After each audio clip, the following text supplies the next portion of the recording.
চারিদিকে এত জটিলতা, কোনো কিছুর কুল কিনারা খুঁজে পাচ্ছি না। সমস্যার অথই জলে হাবুডুবু খাচ্ছি। আমাদেরকে রক্ষা করুন, আমাদেরকে বাঁচান। সমস্যা যখন আসে সমাধানের পথ তৈরি করেই আসে। সমস্যা কখনোই চিরস্থায়ী হয় না। কিন্তু গণক ঠাকুর, আমাদের সমস্যা তো শেষ হচ্ছে না। আমাদের সমস্যা যেন অনন্তকালের, একটা শেষ হতে না হতে আর একটা সমস্যাতে হাজির হয়, সামনে এসে দাঁড়ায়। মানুষের জীবন এমনই, সুখ দুঃখ মিলিয়েই মানুষের জীবন। একের পর এক সমস্যা যখন আসে, তার মানে সামনে অনন্তহীন সুখের সময় অপেক্ষা করছে। কিন্তু ঠাকুরজি, এখন যে আমাদের বড় দুঃসময়, আপনি পারেন আমাদের বিপদ থেকে উদ্ধার করতে। আমি তো মানুষের তিন কালের হিসেব করি, মানুষের কল্যাণের কথা বলি। কিন্তু মানুষ কি বিপদ থেকে আমি গণক ঠাকুর, আপনি মঙ্গলকামী এক মহান মানুষ। মানুষের মঙ্গলে যদি আপনি চান, তাহলে মানুষ থেকে দূরে কেন? মানুষের মঙ্গল করতে হলে এই নির্জন আস্তানা থেকে বিপদগামী মানুষের পাশাপাশি এসে দাঁড়াতে হবে। অন্যায় শক্তিকে প্রতিহত করতে হবে ঠাকুরজি।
রাজুকলতা, তোমার গণক ঠাকুরের কাছে যাওয়াটা ঠিক হবে না।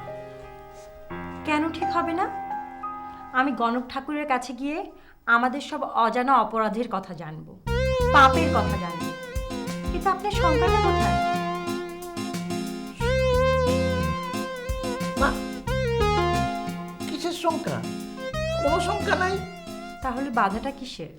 গণক ঠাকুরের নিয়ে না শহরে খুব তোলপাড় চলতেছে। এরকম মাস্টার মশাইয়ের খুনের সমস্যা সমাধান না হইতেই হারুন কন্ট্রাক্টর গণক ঠাকুরের কথায় ওনার প্রায়শ্চিত্তের পথ বেছে নিছে। তাতে আমার যাওয়ার সমস্যাটা কোথায়? বুঝো না, এই সময় যদি তোমারে নিয়ে আমি গণক ঠাকুরের কাছে যাই, তাহলে কম কথা হবে বলো? আপনাকে নিয়ে যেতে হবে না। মানে মানে আমি ভাইজানকে আসতে বলেছি, তিনি এসে আমাকে নিয়ে যাবেন। কেমন?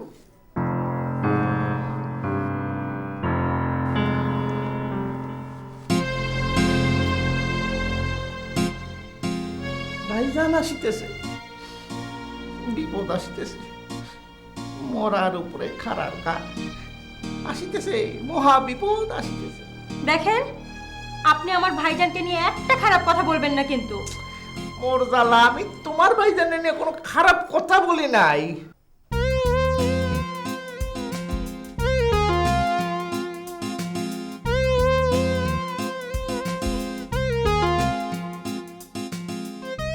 মানুষের কল্যাণের জন্য বাবাকে লোকালয়ে যেতে হবে কেন? দেখুন, মানুষের পাশে না দাঁড়ালে মানুষের কখনো কল্যাণ করা যায় না।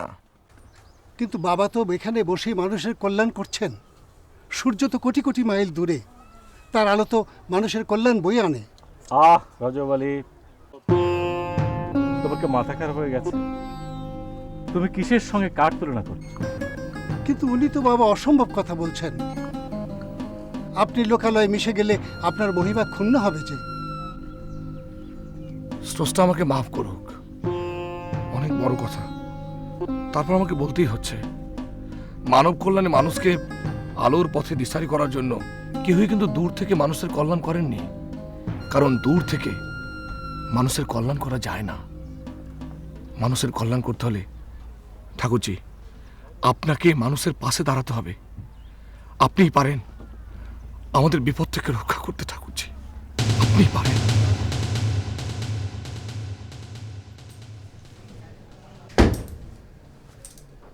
স্যার এই ঘটনা তো খারাপ স্যার। কার আমার না তোর? এই সবার স্যার। মানে স্যার এই সাংবাদিক ব্যাটারা তো কারোর শান্তিতে থাকতে দেবে না স্যার। এই এক কাম হইলো স্যার, এরে ওরে খুঁচা দেওয়া স্যার। ওই বেটা ওই তাত্ত্বিক কথা বাদ দিয়া সোজা সাপটা কথা কও, এমনি মেজাজ খারাপ আছে।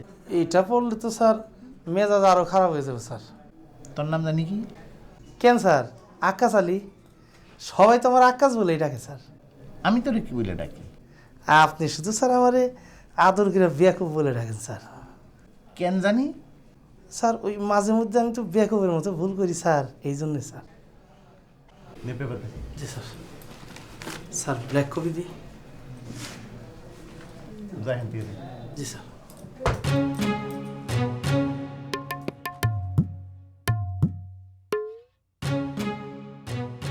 মাস্টার মশাইয়ের খুনের রহস্যকে নিয়ে জলঘোলা করছে পুলিশ প্রশাসন।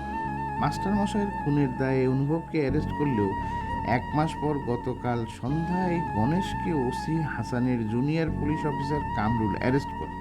অনুভব ও গণেশ দুজন 2 মেরুর বাসিন্দা। তাছাড়া মাস্টার খুনের বিষয়ে দুজনের যোগসূত্রতা খুঁজে পাওয়াও কঠিন। এই রহস্যময় আচরণে ওসি হাসানের ভূমিকা কি? শালা বিপদ যখন আসে মাটি ফুইটা আসে। বড় কুটুম আসতেছে সেই চিন্তায় বাঁচি না, এর মধ্যে আবার এইসব লেখা যাবে।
ভাইজান টাকাটা তো দিলেন না।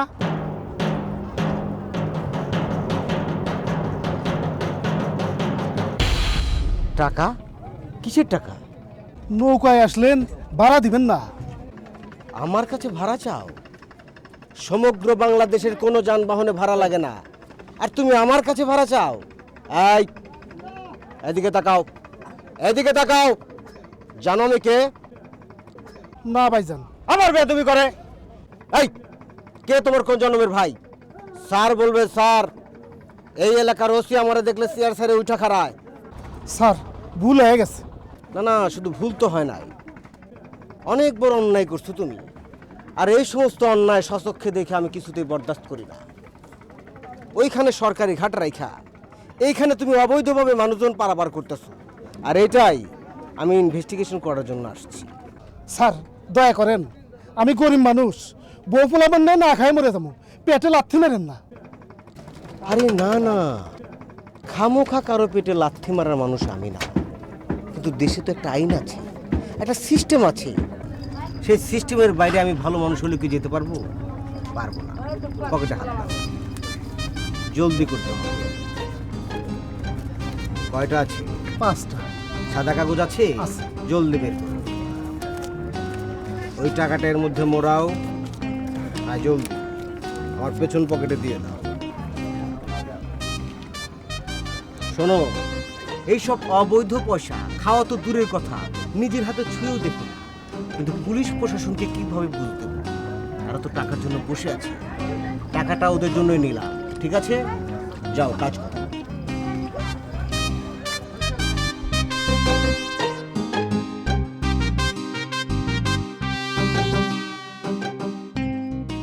সারা জনম শুনে আসি গণেশ দেবতা দুধে ভক্ত, আর এই দেবতার পূজা দেওয়া হয় দুধ দিয়ে। ওই দেবতার নামে তোর নাম, আর তুই এই দেবতার পূজার ভোগের সাথে বেমানি করলি, দুধে বিষ মিশালি।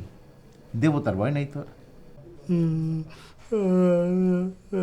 ওই নেকা কান্না কানবি না, আমার একদম সহ্য হয় না। তুই যে মাস্টার মশাইয়ের দুধের মধ্যে বিষ দিছস, এর থেকে বাঁচার কিন্তু কোনো পথ নাই। খালি একটা কথা, তোরে কে বিষ দিতে বলছে? ওই যে আবার কান্দে বাপদন, তোর দোহাই লাগে, তুই শুধু তার নামটা ক। তোর তো যা হওয়ার তা হবেই, আমি অন্তত এই কেসটা থেকে বাঁচি। স্যার, নেতা ফোন করছে স্যার। পরে ফোন করতে কর। কে ফোন করছে? নেতা স্যার। কি কইছস? বলছি স্যার, আপনি ব্যস্ত আছেন, পরে করেন। জি স্যার। তুই তো আমার চাকরি খাবি বেটা। এ কি বলেন স্যার? আপনি ব্যস্ত থাকলে তো, নেতা জানলে তো স্যার আপনার প্রমোশন হওয়ার কথা স্যার।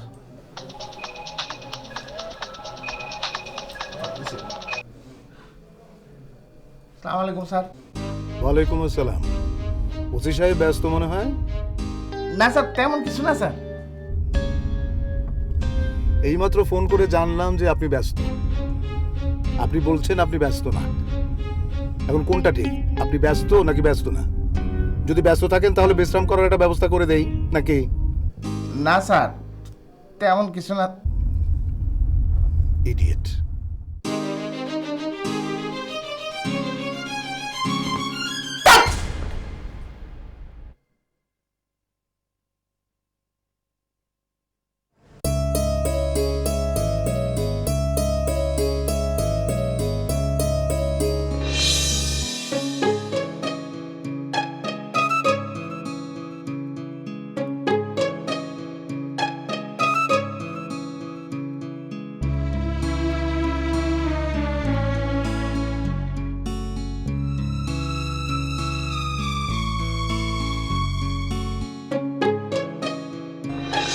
আমি এখানে কেন এসেছি, কি জানতে এসেছি, আপনি নিশ্চয়ই জেনেছেন।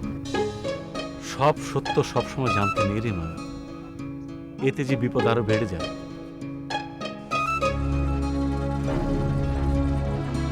বিপদের আর কিছু বাকি আছে কাকা? যত বিপদই হোক কাকা, আমাকে জানতেই হবে বাবার আসল খুনি কে।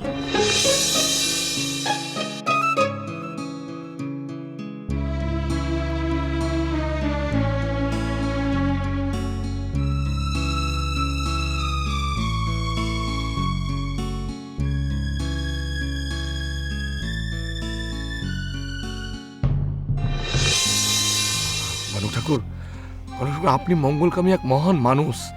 মানুষের মঙ্গলে যদি আপনি চান, তাহলে মানুষ থেকে দূরে কেন? মানুষের মঙ্গল করতে হলে এই নির্জন আস্তানা থেকে বিপদগামী মানুষের পাশাপাশি এসে দাঁড়াতে হবে, অন্যায় শক্তিকে প্রতিহত করতে হবে ঠাকুরজি।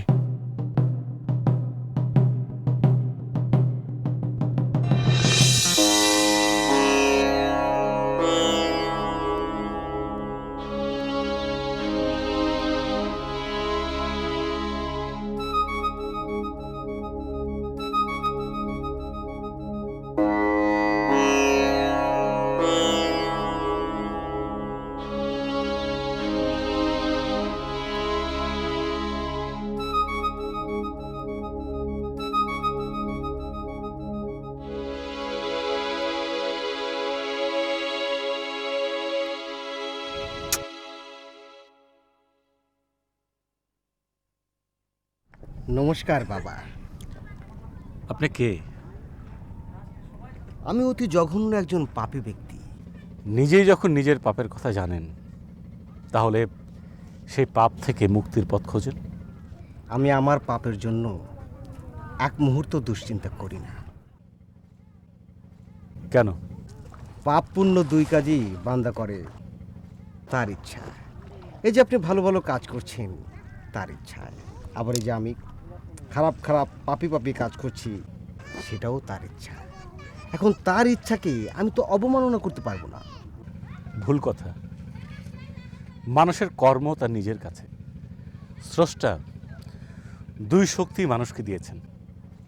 তাহলে আপনিই বলেন বাবা, স্রষ্টার ভালো মন্দ দুই শক্তির মধ্যে আমরা সবাই যদি ভালোটাকে নিয়ে থাকি, মন্দটার কি হবে? জগতে অন্ধকার না থাকলে আলোর কি কোনো মহত্ব থাকে? আপনাকে বোঝানোর ক্ষমতা আমার নেই, আপনি যান। ঠিক আছে বাবা, আপনি আদেশ করেছেন, আমি চলে যাচ্ছি।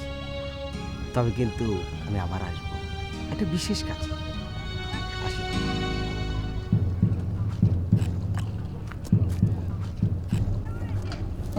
ও বাবা,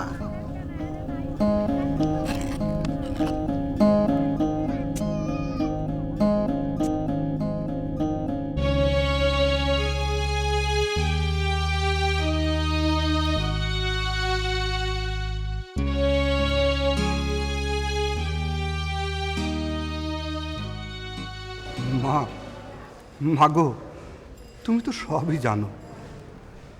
নিজের জন্য আমি কিছুই করিনি মা। যা করেছি সবই তোমার সেবার জন্য করেছি মা।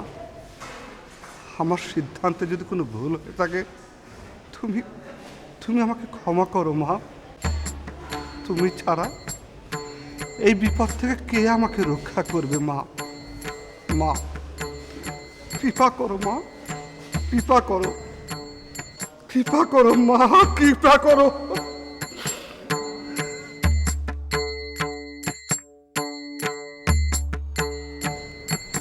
নমস্কার ঠাকুর।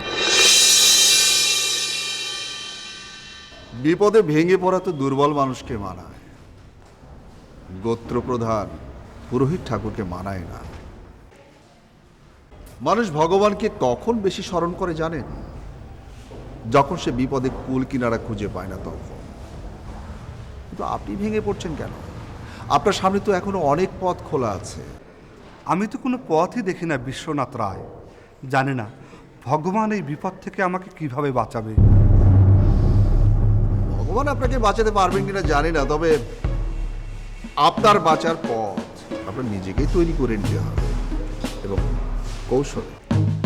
কৌশলে? কৌশলে এবং একটু বাঁকা পথে।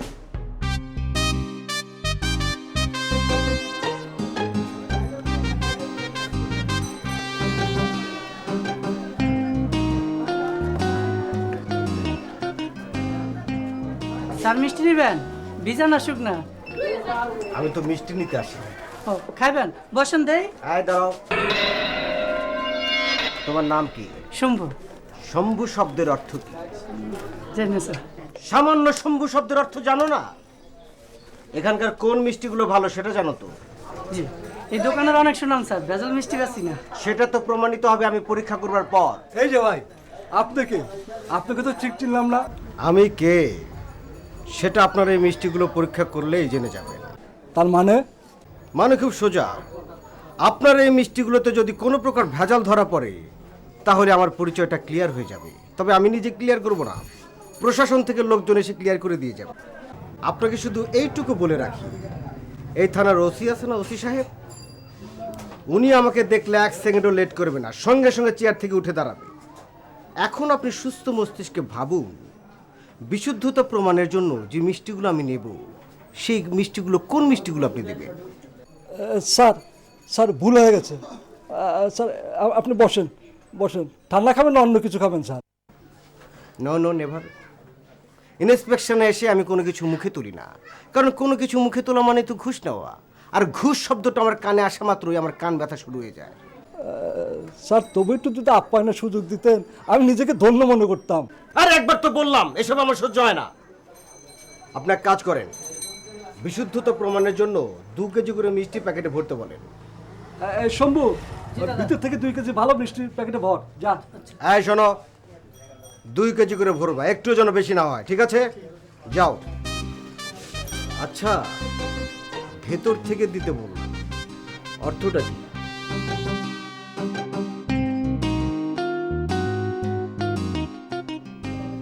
এটা কি 2 নম্বর না 1 নম্বর? না স্যার 1 নম্বর স্যার। দেখি ধরেন তো। কাগজ দিয়ে।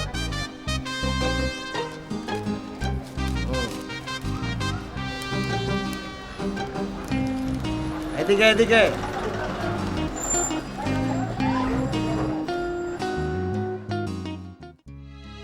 ভগবান তো সারা জীবন আমাকে সোজা পথে চলতে শিখিয়েছে। বাঁকা পথে চলা কি আমার পক্ষে সম্ভব? বাঁকা পথে পা ফেলে যে হোঁচট খাবো। ঠাকুর, মানুষ বিপদে পড়লে কত অসম্ভবকে সম্ভব করে, আর এই বাঁকা পথে হোঁচট তো সামান্য বিষয়। কিন্তু তুমি আমাকে বাঁচানোর জন্য এত ব্যস্ত হয়ে পড়েছো কেন? এই সহজ অঙ্কটা আপনি বুঝতে পারছেন না পুরোহিত ঠাকুর? ওরা গণেশকে অ্যারেস্ট করেছে। ওরা গণেশকে ঘাটাঘাটি করলে আপনার নামটাও চলে আসবে, আপনাকেও অ্যারেস্ট করবে। তাতে তোমার কি? আমার কি মানে? আপনি অ্যারেস্ট হওয়া মানেই আমি বিপদে পড়া। আপনার পরেই তো আমার নামটা অটোমেটিক্যালি চলে আসবে। তো সেইভাবে ভাবলে তো নেতার নামও চলে আসে, হিসেবে তো তাই বলে নাকি? নেতার সীমানা পর্যন্ত আসার আগেই নেতা খেলবে অন্য হিসেবের খেলা। নেতারা কখনো ধরা পড়ে না ঠাকুর, তারা সবসময় কৌশলে বা ক্ষমতার জোরে বেঁচে যায়। আমাদেরও কেউ একটা বাঁচার পথ খুঁজে বের করতে হবে ঠাকুর। এখন পালিয়ে বাঁচা ছাড়া তো কোনো পথ দেখি না বিশ্বনাথ রায়। না না ঠাকুর, মন্দির ছেড়ে পালানো মানে ধর্মের অবমাননা, গোত্রকে ছোট করা।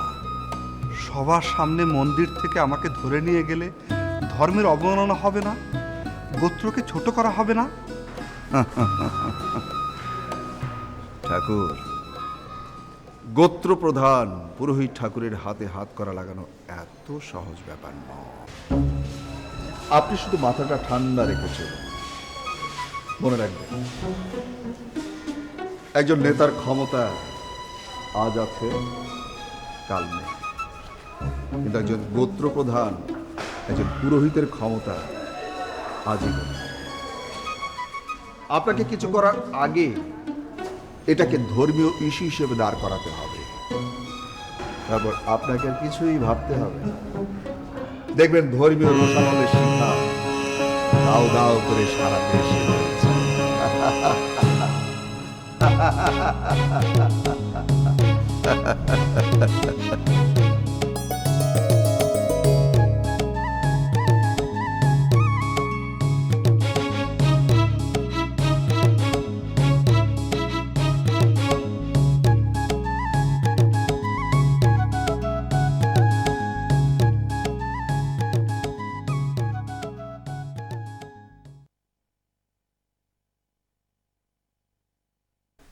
ভাইয়া কতদিন পর আসলে বলো তো? হ্যাঁ, অনেকদিন পর। শোন, আসতে তো চাই, তোকে দেখার জন্য মন সবসময় ছটফট করে, কিন্তু কি করবো বল, সময়ের সুযোগ তো মেলে না। ইস, আমি না ডাকলে বুঝি তুমি আসতে?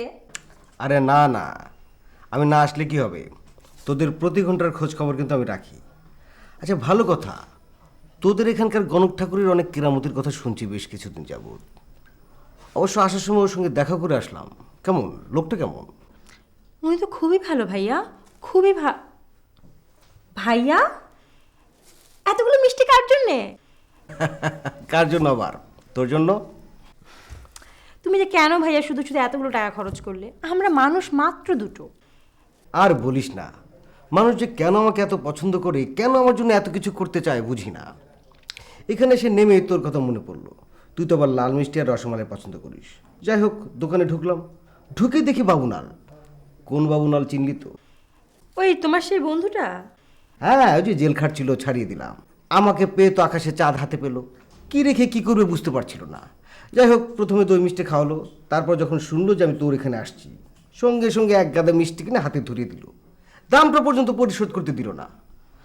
যাই হোক, তুই এক কাজ কর, ওই গলাটা শুকিয়ে গেছে, এক গ্লাস ঠান্ডা পানি আর চায়ের ব্যবস্থা কর। ঠিক আছে ভাইয়া, তুমি বসো, আমি আনছি। ম্যানেজার সাহেব, আপনারা পুরোটাই আমাকে অন্ধ করে রেখেছেন। অনুভবকে অসুস্থ অবস্থায় হাসপাতালে শিফট করা হয়েছে, এটা পর্যন্ত আমাকে জানানোর প্রয়োজন বোধ করলেন না। স্যার আসলে স্যার ব্যাপারটা অন্যরকম। আমরা আসলে আপনাদের কোম্পানিতে বহুদিন ধরে কাজ করছি স্যার, তো আমরা নিজেদেরকে আপনাদের কোম্পানির কর্মচারী মনে করছি না, আপনাদের পরিবারের একজন সদস্য মনে করছি স্যার। সেটা আমি জানি ম্যানেজার সাহেব, আর সেই জন্যই তো আপনাদের কাছে আমার অভিযোগটা বেশি। স্যার আসলে আমরা কিন্তু চিন্তা ভাবনা করেই সিদ্ধান্তটা নিয়েছি স্যার। ম্যাডামের মা মারা যাওয়াতে অনুভবের অসুস্থতার কথাটা আমরা জানাতে পারিনি। এই অবস্থায় অনুভবের অসুস্থতার কথা আপনাকে জানালে আপনার উপর মানসিক চাপ পড়তো স্যার। তাছাড়া অনুভবকে সুস্থ করে তোলার দায়িত্ব তো আমাদের আছে স্যার। হ্যাঁ, সেই জন্য আমি আপনাদের কাছে কৃতজ্ঞ। না স্যার, এইভাবে কথাটা বলবেন না স্যার, এটা আমাদের কর্তব্য স্যার। থ্যাংক ইউ ম্যানেজার সাহেব, ভালো থাকবেন। প্রীতি, আচ্ছা এভাবে ভেঙে পড়লে কি চলবে? শক্ত হয়ে দাঁড়াতে হবে তো। কিভাবে শক্ত হয়ে দাঁড়াবো বলো? মা মারা গেছে, অনুভব অসুস্থ, ওর মাথাটা কিভাবে ফেটেছে দেখেছো? আমার কাছে তো সব উল্টা পুল্টা লাগতেছে, কোনো কিছুর হিসাবই তো মিলাতে পারতেছি না। সব কিছুর হিসাব সবসময় মেলে না, সবসময় যে 2 2 4 হবে কথাটা ঠিক না।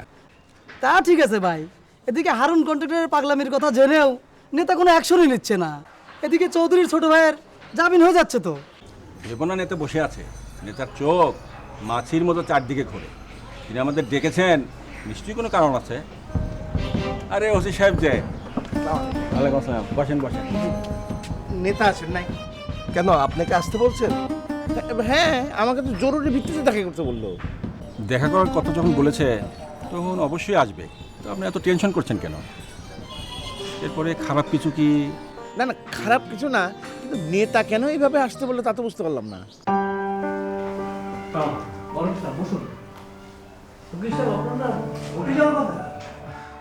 তা ঠিক, কিন্তু সকাল থেকে আসলে একটা টেনশন কাজ করছে, অতিরিক্ত ইমোশনের কারণে বলতে পারেন। টেনশন কেন?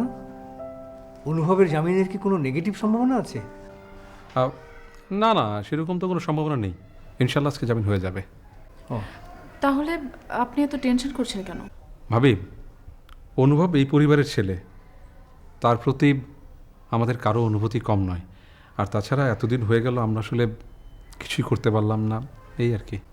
না না, অনুভবের জন্য আপনারা যা করেছেন, আমি ভাই হয়েও তেমন কিছু করতে পারিনি।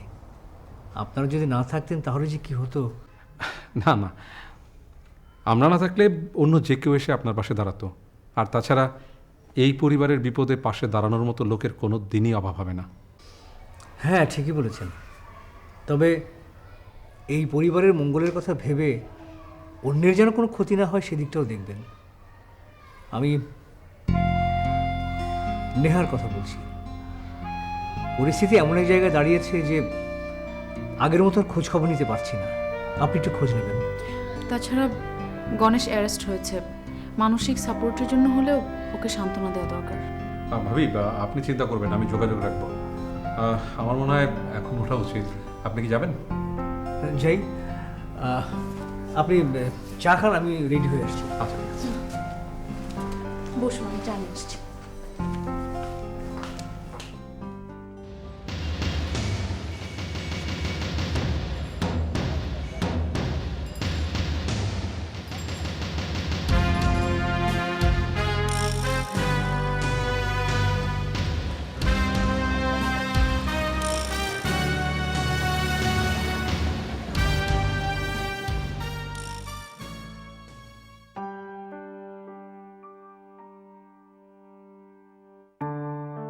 অনেক দিন পর আজ আবার অনুভব বাড়িতে আসবে, তাই না? বাড়িটা আবার আগের মতোই ভরে উঠবে, তাই না? আচ্ছা, ওর ঘরটা কি? আমি এসেই সাজিয়ে রেখেছি, আর ওর পছন্দের খাবার আমি নিজের হাতে। না না না, তোমার রান্না করার দরকার নেই। তোমার যে মানসিক অবস্থা, কিন্তু অনুভব তো আমার হাতের রান্না ছাড়া খেতে পারে না। অন্য কেউ রান্না করলে ওর সত্যি সত্যি টের পেয়ে যাবে। ভাবি, অনুভবের শরীরের যা অবস্থা, তাকে জামিনের পর বাড়িতে আনা ঠিক হবে না, কিছুদিন হাসপাতালে রাখতে হবে। না না উকিল সাহেব, ওকে বাড়িতেই রাখবো। এখানে রেখে ওর সব চিকিৎসার ব্যবস্থা করব। ওকে দূরে রেখে থাকতে পারবো না। হ্যাঁ, অনুভব আমাদের কাছাকাছি থাকলে তাড়াতাড়ি সুস্থ হয়ে উঠবে। তা অবশ্য ঠিক।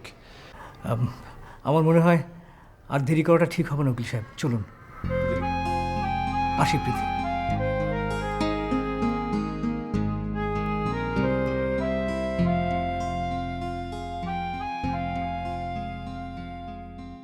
হারুন কন্ট্রাক্টর যা করতেছে, আমি নেতার ক্ষতির কোনো কারণ তো দেখতেছি না। সে তার নিজের পাপের কথা বলতেছে, প্রায়শ্চিত্ত করতেছে। নিজের পাপের কথা নিজে কখনো কেউ বলে? নিজের পাপের প্রায়শ্চিত্ত নিজেকে কখনো করতে দেখেছেন? না। তাহলে কেন বুঝতে পারছেন না এই অদ্ভুত আচরণের পিছনে কোনো রহস্য লুকিয়ে আছে? রহস্য? স্যার আসসালামু আলাইকুম। ওয়ালাইকুম আসসালাম। বসুন সবাই। জি স্যার। স্যার ওসি সাহেব, স্যার আপনার মূল্যবান সময় নষ্ট করার জন্য আমি অত্যন্ত দুঃখিত। স্যার আপনি এইভাবে বলতেছেন কেন স্যার? তাহলে কিভাবে বলবো? না মানে স্যার, দেখেন ওসি সাহেব, আমি প্রশাসনের উপর প্রভাব খাটাই না, তার মানে এই না যা খুশি তাই করবেন। প্রথমে অ্যারেস্ট করলেন এই শহরের সম্ভ্রান্ত পরিবারের এক ছেলেকে, তারপর অ্যারেস্ট করলেন সর্বজন শ্রদ্ধেয় মাস্টার মশাইয়ের ভৃত্যকে, গণেশকে। স্যার ওটা তো তদন্ত রিপোর্টের উপরে বেস করে তারপরে অ্যারেস্ট করছে স্যার। আর অনুভবকে তো বিনা কারণে অ্যারেস্ট করেছিলেন। আপনাদের এইসব খামখেয়ালিপনাকে জনগণ মেনে নেবে? হ্যাঁ না স্যার, সব কিছু ডিসিপ্লিনের মধ্যে থেকেই করতেছি স্যার। যা ডিসিপ্লিন করেছেন সে তো খবরের কাগজেই দেখতে পাচ্ছি। খবরের কাগজের খবরগুলো যখন জনগণের মুখে মুখে চলে আসবে, তখন কি বাঁচতে পারবেন? হ্যাঁ জি স্যার।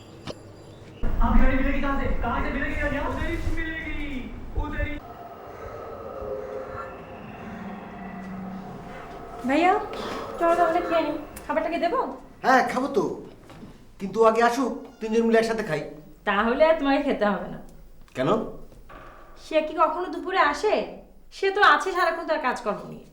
কি বলছিস? কি এত কাজকর্ম করে? আর বলো না, এক হিন্দু মাস্টার মারা গেছে, তারপর থেকেই সমস্যা লেগে আছে। তার উপর নেতা আর চামচাদের মারামারি তো আছেই, বোঝো না? আসলে হয়েছে কি লতা, ও তো খুব ভালো একটা সহজ সরল ছেলে।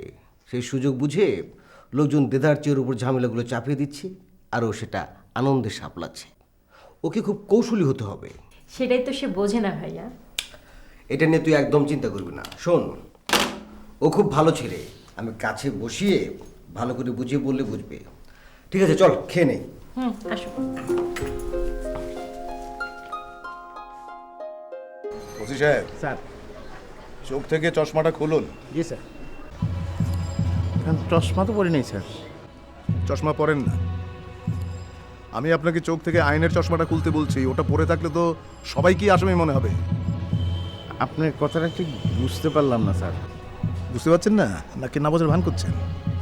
অনুভবের পর অ্যারেস্ট করলেন গণেশকে। এভাবে মানুষকে হয়রানি করলে মানুষ কিন্তু আপনাকে ছেড়ে দেবেন না, তখন নিজের পাশে কাউকেই পাবেন না। স্যার আমি কি করব স্যার? ও আপনাদের তো অনেক কিছু করার আছে রে ভাই। পুলিশের কাজ তো শুধু ওই চোর পুলিশ খেলা না। দেখেন, যারা এই শহরে কৌশলে বিশৃঙ্খলা সৃষ্টি করছে তাদের সাহায্য করুন। এই যে জুট মিল নিয়ে হারুন কন্ট্রাক্টর যে পাগলামিটা করছে, সেটা এক্ষুনি বন্ধ করতে হবে। সেটা বন্ধ করুন। দেখেন ওসি সাহেব, এগুলো যদি এক্ষুনি না করেন, এর খেসারত কিন্তু আপনাকেই দিতে হবে।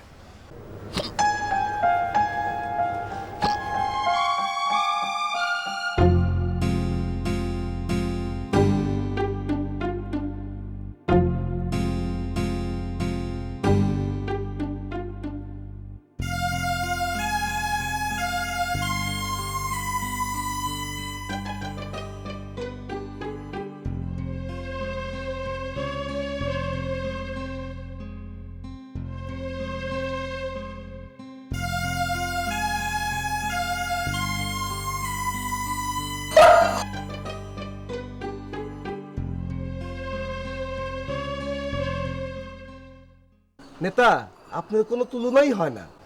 কেন? ওসি হাসানকে কোন কথা দিয়ে শুরু করে কোন কথাতে বাড়ি মারলেন? আমি তো প্রথমে বুঝে উঠতেই পারি নাই। সব কিছু কি বোঝা যায়? সব কিছু বোঝা গেলে তো নেতা এবং জনতার মধ্যে তফাৎটাই থাকে না। চলো কোর্টে যেতে হবে। হঠাৎ কোর্টে কেন নেতা? চৌধুরীর ভাইয়ের জামিনে আজ। এই মুহূর্তে চৌধুরীর পাশে আমার দাঁড়ানো উচিত না? এত সব জানেন কি করে আপনি?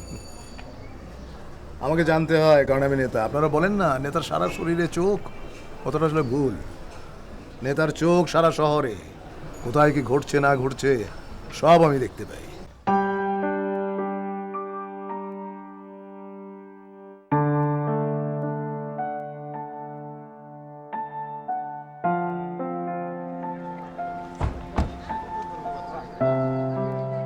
আচ্ছা উকিল সাহেব, জামিনের জন্য কি অনুভবকে আজকে কোর্টে উঠাবে? না আসলে আমি তো কোনো পিডাব্লিউ দেইনি। তাছাড়া অনুভব অসুস্থ। হ্যাঁ, আমি ভাবছিলাম অন্য কথা। মানে কোনো কারণে যদি আজকে অনুভবের জামিনটা না হয় তাহলে তো ও খুব কষ্ট পাবে। না না, ওসব ভাবছেন কেন? আপনি নিশ্চিন্ত থাকুক, ইনশাল্লাহ জামিন হয়ে যাবে, কোনো টেনশন করবেন না প্লিজ। ঠিক আছে, আপনি তাহলে জামিনের সব ব্যবস্থা করে ফেলেন। আমি না হয় ভেতরে নাই যাই, এখানটাই আছি, দরকার হলে আমাকে বলবেন। আচ্ছা।